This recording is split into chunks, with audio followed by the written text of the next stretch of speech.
taking preparation ahead of the hunt, they've come out with so many great soaps for your laundry of your hunting gear, and we've displayed some of them here today, as well as body shampoos, scent control dryer sheets to dry your clothes in, take as much human scent and home scent away from your hunting clothes, and then package them such in a backpack or a storage container or even one of the airlock type bags to control that scent. People don't realize when you go to hunting these trophy deer and even any deer, their nose is you got to beat their nose before you're going to harvest them. And so you can take a little bit of precaution and take the shampoo the clothing, shampoo the socks, your pant legs, hats, everything that you got, and then go ahead and do your body soaps the morning before you go, as well as use the dryer sheets when you dry your clothing. Just to eliminate any extra scent that you're on the way to and from the stand. Cover scents such as fox urine. Some people like, if they can tolerate the skunk urine.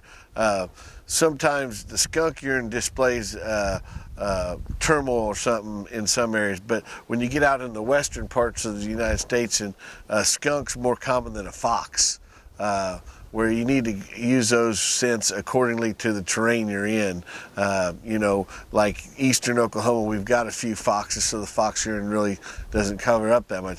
But at the same time, you get out in the western part of the states in some parts, and they don't have a lot of fox, or you may be in areas that just doesn't have a lot of predators at all, and it's where you can use these scent wafers and stuff like that to help just earth tone you, and cedar.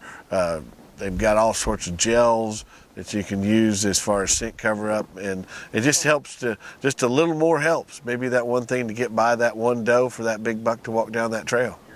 We've eliminated most all the outer scent that we could possibly do. Now, things that come into crucial mind is wind conditions all throughout the morning. One of my favorite things is the Weather Channel on my BlackBerry displaying an hourly by hourly where the wind's coming from, checking the wind, seeing which way the wind's blowing, and if I can only hunt that stand for a couple hours this morning in the right wind direction, when I might need to get down. Sometimes if you're hunting trophy bucks, if the wind conditions switch, you're better off to get out of there than you are to stay and hunt it wrong and let him know you're there. One of the most crucial parts is people don't realize the wind in approaching their stands on their evening or morning hunts. For example, we've used this wheat field as our approach. We're not going to walk along the edge of the field. We're going to come across the middle of the field.